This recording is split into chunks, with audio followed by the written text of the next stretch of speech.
بسم الله الرحمن الرحيم.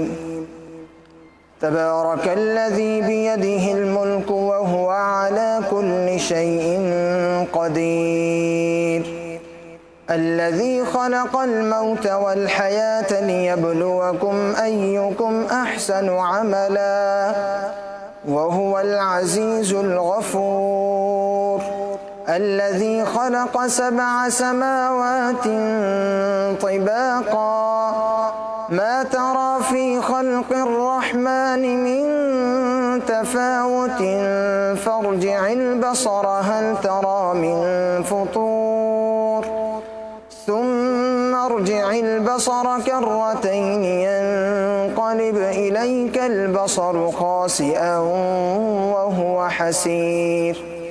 ولقد زينا السماء الدنيا بمصابيح وجعلناها رجوما للشياطين وأعتدنا لهم عذاب السعير. وللذين كفروا بربهم عذاب جهنم وبئس المصير.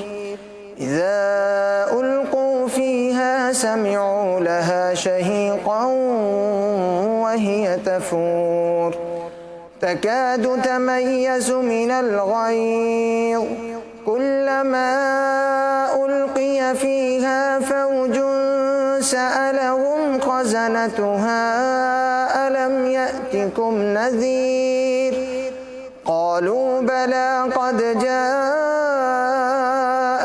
نذير فكذبنا وقلنا ما نزل الله من شيء إن أنتم إلا في ضلال كبير. وقالوا لو كنا نسمع أو نعقل ما كنا في أصحاب السعير فاعترفوا بذنبهم فسحقا لأصحاب السعير. إن الذين يخشون ربهم بالغيب لهم مغفرة وأجر كبير. وأسروا قولكم أو اجهروا به إنه عليم بذات الصدور. ألا يعلم من خلق وهو اللطيف الخبير. هو الذي جعل لكم الأرض ذلولا فامشوا في مناكبها وكلوا من رزقه وإليه النشور. أأمنتم من في السماء أن يخسف بكم الأرض فإذا هي تمور أم أمنتم من في السماء أن يرسل عليكم حاصبا فستعلمون كيف نذير. ولقد كذب الذين من قبلهم فكيف كان نكير.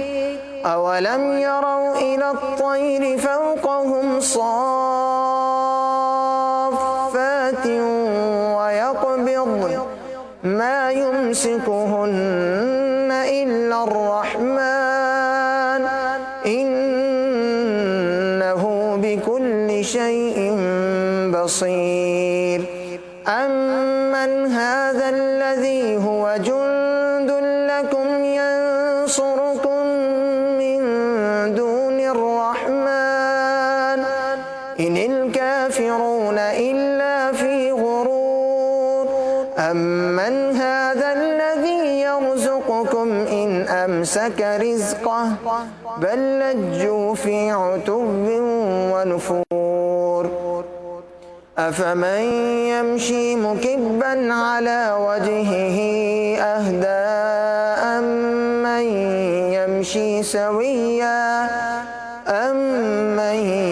يمشي سويا على صراط مستقيم. قل هو هو الذي أنشأكم وجعل لكم السمع والأبصار والأفئدة قليلا ما تشكرون قل هو الذي ذرأكم في الأرض وإليه تحشرون ويقولون متى هذا الوعد إن كنتم صادقين قل إنما العلم عند الله وإنما أنا نذير مبين فلما رأوه زلفة سيئت وجوه الذين كفروا وقيل هذا الذي كنتم به تدعون قل أرأيتم إن أهلكني الله ومن معي أو رحمنا فمن يجير الكافرين من عذاب أليم قل هو الرحمن آمنا به وعليه توكلنا فستعلمون من هو في ضلال مبين قل أرأيتم إن أصبح ماؤكم غورا فمن يأتيكم بماء معين الله ربنا ورب العالمين صدق الله العظيم.